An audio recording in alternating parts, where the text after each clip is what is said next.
Trifles, your best. আসসালামু আলাইকুম। আজকে এমএস ওয়ার্ডের টেবিল সমস্যার সমাধান নিয়ে আলোচনা করব। এখানে টেবিল সমস্যার সমাধান আমি পার্ট বাই পার্ট, এখানে দুটো পার্টে আমি সমাধান দেখাবো। আজকের পার্টে 1-এ আমি এমএস ওয়ার্ডের একটি ব্ল্যাঙ্ক ফাইল ওপেন করলাম। এখানে এমএস ওয়ার্ডের একটি ব্ল্যাঙ্ক ফাইল ওপেন করার পরে আমরা এখানে যে ইনসার্ট অপশনটি আছে, ইনসার্ট বারটি, রিবন বার, এখানে আমরা এই রিবন বারের এখানে ইনসার্টে ক্লিক করব। ইনসার্টে ক্লিক করার পরে নিচে দেখুন টেবিলস একটি অপশন আছে। এই টেবিলস অপশনে এখানে ক্লিক করব। এখানে ক্লিক করার পরে দেখুন ইনসার্ট টেবিল, এখান থেকে টেবিল ইনসার্ট করব। এখন এখানে যে ছোট ছোট বক্সগুলো আছে এভাবে যদি লম্বালম্বিভাবে ধরি, প্রত্যেকটা হচ্ছে কলাম। এখানে সর্বোচ্চ 10টা কলাম আমি পাচ্ছি এবং নিচের দিকে এগুলো হচ্ছে রো, যতগুলো নেব রো তৈরি হচ্ছে একটা করে, এখানে সর্বোচ্চ রো হচ্ছে 8টা। তো আমি এখানে 10টা কলাম এবং 8টা রো তৈরি করলাম। দেখুন এখন যদি আমি চাই যে আমার কলাম লাগবে হচ্ছে 12টা বা 15টা, রো লাগবে 20টা, সেক্ষেত্রে আমি কিভাবে করব?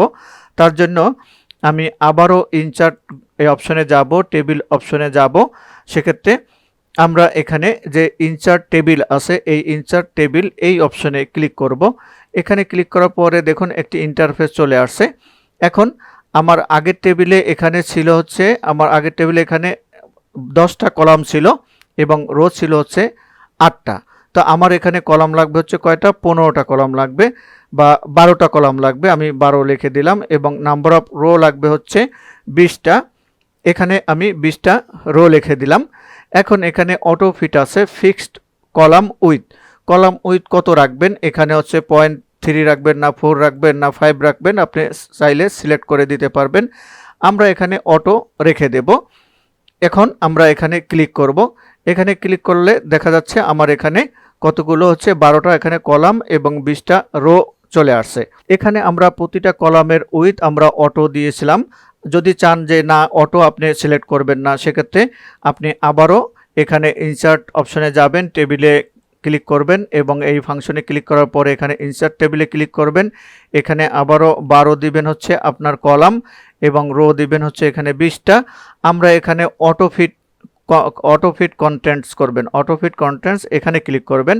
মানে যতটুকু লিখবেন ততটুকুই স্পেস বাড়তে থাকবে, কলামের ততটুকু বাড়তে থাকবে। এখানে যদি ক্লিক করে আপনি এখানে ওকেতে ক্লিক করেন তাহলে দেখুন এখানে আপনার 12টা কলাম চলে আসছে। এখন এখানে আপনি যা লিখবেন লেখা অনুসারে আপনার কলামের উইথ কিন্তু বাড়তে থাকবে। কলামের উইথ কিন্তু এখানে অটো ফিক্সড করা হলো না, নির্দিষ্ট আপনার যত লেখার আপনার লেন্থ যত বাড়বে তত আপনার এখানে কলামের উইথ আপনার বাড়বে।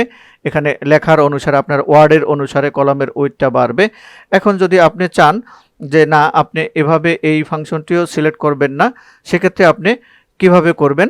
আমরা এখান থেকে এই টেবিলটি হচ্ছে ডিলিট করে দিলাম। এখন তার জন্য আবারও ইনসার্ট ফাংশনে যাব এবং টেবিল অপশনে এখানে ক্লিক করে ইনসার্ট টেবিলে যাব। ইনসার্ট টেবিলে যাওয়ার পরে এখানে আমি 12টা কলাম নেব এবং এখানে 20টা রো নেওয়ার পরে আমরা অটো ফিট টু উইন্ডো আমরা সিলেক্ট করব। সেক্ষেত্রে উইন্ডো হচ্ছে এই ব্ল্যাঙ্ক পেজের মার্জিন বরাবর কিন্তু অটো ফিট হয়ে যাবে, উইন্ডো বরাবর চলে আসবে। সেক্ষেত্রে আমরা যদি এই অপশনে ক্লিক করে এখানে ওকে বাটনে ক্লিক করি, দেখুন এখানে কিন্তু মার্জিন বরাবর উইন্ডো বরাবর এখানে টেবিলটি চলে আসছে। এভাবে আপনি টেবিল তৈরি করতে পারেন। এখন আপনি যদি চান এভাবে টেবিল তৈরি করবেন না, আপনি টেবিল ড্র করবেন, সেক্ষেত্রে আমরা ইনসার্টের এই টেবিল ফাংশনে আবার ক্লিক করব। ক্লিক করার পরে এখানে ড্র টেবিল অপশনে ক্লিক করব। এখানে ক্লিক করার পরে দেখুন এখানে একটি পেন্সিলের মতো আইকন চলে আসছে। মাউসের হচ্ছে লেফট বাটন চেপে ধরে এভাবে টেনে ছেড়ে দিলেন এবং এখানে কিন্তু দেখুন আপনার একটি রো তৈরি হয়ে গেছে। এখন আরও রো নেবেন, সেক্ষেত্রে এভাবে টেনে ছেড়ে দিবেন। আপনার যতগুলো রো লাগবে ততবার এভাবে টেনে ছেড়ে দিবেন। এখন ধরুন কলাম লাগবে এখানে 5টা বা 10টা, আপনি এভাবে কলাম ধরে টেনে ছেড়ে দিবেন, আপনার কলাম তৈরি হয়ে যাবে। যতগুলো কলাম নেবেন ততবার এভাবে টেনে ছেড়ে দিবেন। এই যে মাউসের লেফট বাটনটা চেপে ধরে এভাবে টান দিয়ে আপনি কলাম তৈরি করতে পারবেন বা এভাবে আপনি টেবিল ড্র করে নিতে পারবেন যদি আপনি চান। এখন আমরা এখানে আরেকটি ফাংশন টেবিলের দেখে নেব। তার জন্য এখানে ডাবল ক্লিক করে এখানে আমি আইকনটা দূর করলাম, ডাবল ক্লিক করে আমরা এখানে আরেকটি ব্ল্যাঙ্ক পেজ নেব। এখানে ইনসার্ট ফাংশনে ক্লিক করব, ক্লিক করার পরে এখানে একটি ব্ল্যাঙ্ক পেজ নিলাম। ব্ল্যাঙ্ক পেজ নেওয়ার পরে এখানে আমরা টেবিলটি ড্র করব, বা এখানে দেখুন আমরা টেবিল ফাংশনে যাব। টেবিল ফাংশনে যাওয়ার পরে এখানে দেখুন এক্সেল স্প্রেডশিট এই অপশনে আপনি ক্লিক করবেন। এখানে এক্সেল স্প্রেডশিটে ক্লিক করলে এখানে দেখুন এক্সেলের মতো একটি পেজ চলে আসবে। এক্সেলের মতো এখান থেকে আপনি টেবিল ড্র করতে পারবেন। এখান থেকে টেনে আপনার যতটুকু লাগে লম্বা করে নেন, এবং এখান থেকে যদি আরও উইথ বাড়ানো লাগে আপনি আরও বাড়িয়ে নিতে পারবেন। এভাবে আপনি টেবিল এখান থেকে ড্র করতে পারবেন। ধরুন এখান থেকে আপনি টেবিল ড্র করবেন, জাস্ট এক্সেলে যেভাবে ফাংশনে আপনি টেবিল ড্র করবেন সেভাবে যতগুলো আপনার কলাম এবং রো লাগবে ততগুলো এভাবে সিলেক্ট করে আপনি এখানে এই যে বর্ডারের ঘর থেকে এখানে বর্ডার্সের ঘর থেকে এখানে অল বর্ডারে ক্লিক করে দিবেন। আপনার এখানে টেবিল তৈরি হয়ে যাবে, এবং এখানে যে কোনো জায়গা আলাদা ঘরে আপনি যে কোনো জায়গা সাইডে ক্লিক করবেন, দেখুন এখানে কিন্তু টেবিল তৈরি হয়ে গেছে। একে বলা হয় এক্সেল স্প্রেডশিট। এভাবে এক্সেল স্প্রেডশিটের মাধ্যমেও আপনি টেবিল তৈরি করতে পারবেন। এখানে আমি আবারও এই টেবিল ফাংশনে ক্লিক করব। ক্লিক করার পরে এখানে দেখুন আরেকটি অপশন আছে কুইক টেবিলস। এই কুইক টেবিলসে ক্লিক করব। এখানে ক্লিক করব না, এখানে কার্সরটি রাখার পরে মাউসের কার্সরটি রাখার পরে আমরা ডান দিকে যাব। এখানে দেখুন এখানে ক্যালেন্ডার 1, ক্যালেন্ডার 2, ক্যালেন্ডার 3 এভাবে অনেকগুলো আছে ডাবল টেবিল, এবং হচ্ছে ম্যাট্রিক্স। আমরা ধরুন এখানে ক্যালেন্ডার 1 নিলাম।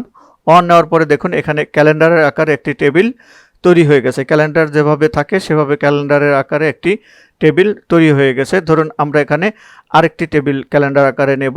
সেক্ষেত্রে আবারও ইনসার্টে ক্লিক করব এবং টেবিল ফাংশনে যাব। এখানে কুইক টেবিলসে মাউসের কার্সরটি রাখার পরে আমরা এখানে ধরুন এখানে আছে হচ্ছে এখানে টেবিল ক্যালেন্ডার 2 আছে, ক্যালেন্ডার 2 নিলাম। দেখুন এখানে ক্যালেন্ডার আকারে একটি টেবিল তৈরি হয়ে গেল। এখানে আরেকটি ধরুন এখানে তৃতীয় পেজে গেলাম, যাওয়ার পরে আমরা আবারও ইনসার্ট ফাংশনে গেলাম। ইনসার্টের পরে টেবিল ফাংশনে ক্লিক করলাম। ক্লিক করার পরে কুইক টেবিলসে রাখার পরে এখানে ক্যালেন্ডার 3 আছে, আমরা ক্যালেন্ডার 3 নিলাম এবং ক্যালেন্ডার এখন 4 দেখব। দেখুন এখানে একটি ক্যালেন্ডার আকারে একটি টেবিল তৈরি হয়ে গেছে যার নাম হচ্ছে ক্যালেন্ডার 4। এখানে দেখুন ক্যালেন্ডারের মতোই একটি টেবিল তৈরি হয়ে গেছে।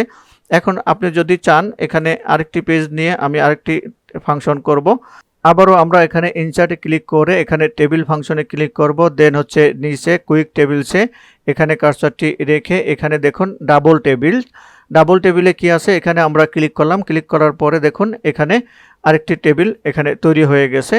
এখন এখানে অনেকগুলো ফাংশন আছে, আপনি যত ঘাটাঘাটি করবেন তত এখানে আপনি আপনার যে কাজ করবেন সেই অনুসারে আপনি এখান থেকে টেবিল নিতে পারবেন। এখানে দেখুন উইথ সাবহেডস 1 আছে, উইথ সাবহেডস 2 আছে, এভাবে আপনি এখান থেকে নিতে পারবেন। এখানে টিউবুলার লিস্ট আছে, এখানে টিউবুলার লিস্ট আপনি এখান থেকে এভাবে করে নিতে পারবেন। আশা করি বুঝতে পেরেছেন টেবিল কিভাবে তৈরি করতে হয়।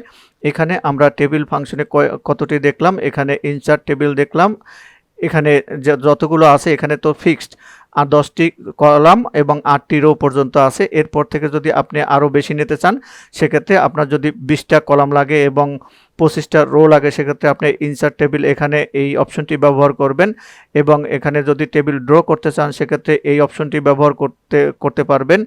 এবং আপনারা যদি এক্সেল স্প্রেডশিটের মাধ্যমে টেবিল ড্র করতে চান সেক্ষেত্রে এখানে এক্সেল স্প্রেডশিট অপশনটি ব্যবহার করতে পারবেন।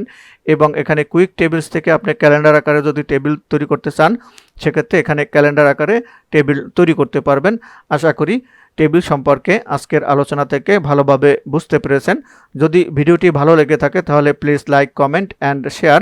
এছাড়াও আপনি যদি এই চ্যানেলে নতুন হয়ে থাকেন তাহলে এখনই আমার চ্যানেলটি সাবস্ক্রাইব করে নিতে পারেন এবং পাশে থাকা বেল বাটনে ক্লিক করে অল বাটনে প্রেস করে রাখুন যাতে পরবর্তী ভিডিওর নোটিফিকেশন অটো পেয়ে যান। আল্লাহ হাফেজ, ভালো থাকবেন এবং সুস্থ থাকবেন।